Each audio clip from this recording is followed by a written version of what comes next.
A duchess kept a drawer locked in her home. Not a diary, not jewelry. A drawer she guarded like it could end her life.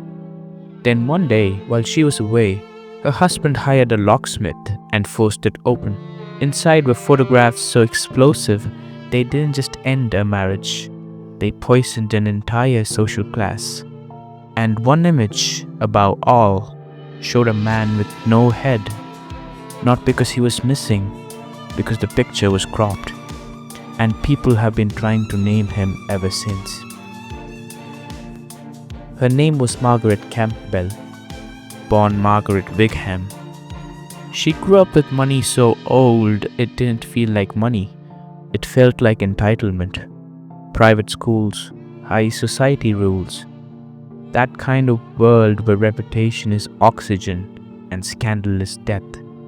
She was striking early, and she learned something fast. Attention opens doors, and it also creates appetites you can't unlearn.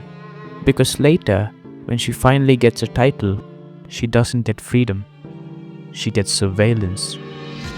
Margaret married young, Charles Sweeney. From the outside, the story looked clean.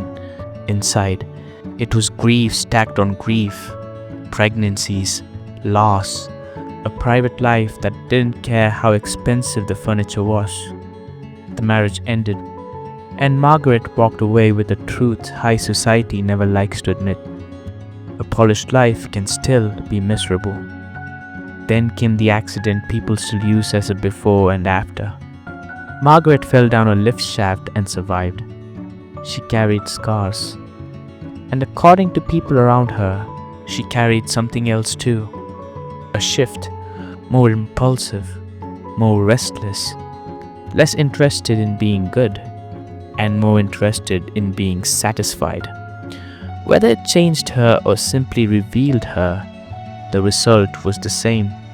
After that, she moved like consequences couldn't catch up. And that's when she meets a man who doesn't want love. He wants leverage. Ian Campbell, the Duke of Argyll. On paper, he was everything. A title, a name, a castle. That cold aristocratic gravity. But behind the performance was damage, war trauma, addiction, a temper.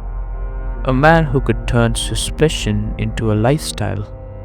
They married, and Margaret became a duchess. To the public, it looked like she won, a society beauty crowned by a title. But inside the marriage, the story wasn't romance. It was possession. He wanted her money. He wanted her obedience. And when he didn't get it, he started collecting proof. This is the part that feels modern, which is terrifying because it's the 1950s. The Duke became obsessed with where Margaret went, who she saw, who she spoke to, what time she came home, what she was hiding. Because controlling men don't just want answers, they want certainty. And he had a new obsession, a locked drawer in their home. Always locked. Always guarded, a small object with massive power. Margaret left for New York. The Duke stayed behind. And paranoia is loud when you're alone in a big house. So he called a locksmith. Not to repair anything, to break into his wife's privacy like it was a crime scene. The drawer opened, and the air changed. Inside were Polaroids, explicit enough to destroy careers, dangerous enough to destroy names.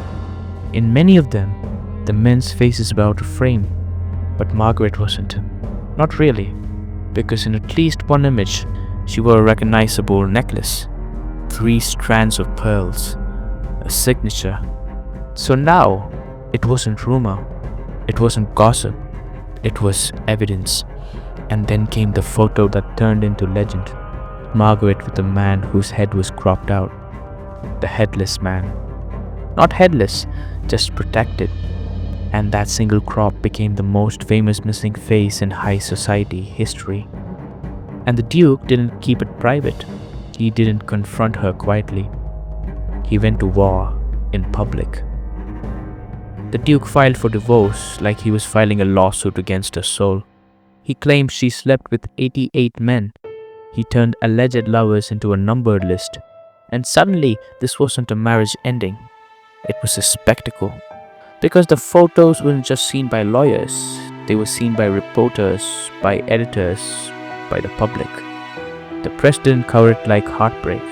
They covered it like entertainment. Margaret became a nickname, a punchline, the dirty Duchess.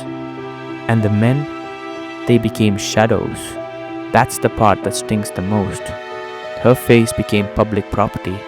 Their faces stayed conveniently missing. Margaret didn't just lose a case. She got judged by an era, a conservative courtroom, a moralistic tone, a system that didn't just ask what happened. It asked, what kind of woman is she? When the divorce was granted, the language was brutal. Not neutral, not clinical, cruel. Because the verdict wasn't only about marriage, it was about reputation. And once high society decides you're finished, it doesn't matter what's true, it matters what's printable. One mystery survived everything: the headless man. Journalists guessed aristocrats, politicians, celebrities. Some believe the man may have been Douglas Fairbanks Jr., but nothing was ever proved beyond doubt. And Margaret never confirmed identities, not publicly, not cleanly, which created the cruelest outcome possible. The name stayed protected, but her name became permanent damage. She carried the scandal alone, while the faceless men walked away into history. After the trial, Margaret's world shrank. Not instantly, slowly, like society tightening a noose without leaving fingerprints. Money issues, isolation, decline. She tried to keep her lifestyle afloat, tried to cash in on the notoriety, tried to pretend she still belonged. But high society doesn't forgive mess. It only uses it. And in the end, the woman who once held court in glamorous rooms became fragile. She died in 1993, not as a duchess, not as a symbol, as a person whose privacy got turned into public entertainment. Decades later, the story returned because it still works. A locked drawer, a missing face, a public trial, a woman punished, a system entertained. It's easy to call it scandal, harder to call it what it really was: power, surveillance, and a society that needed one woman to carry everyone's shame. If you want more stories told in this exact style, subscribe and comment which one you want next, because these aren't just old stories, they're warnings with better costumes.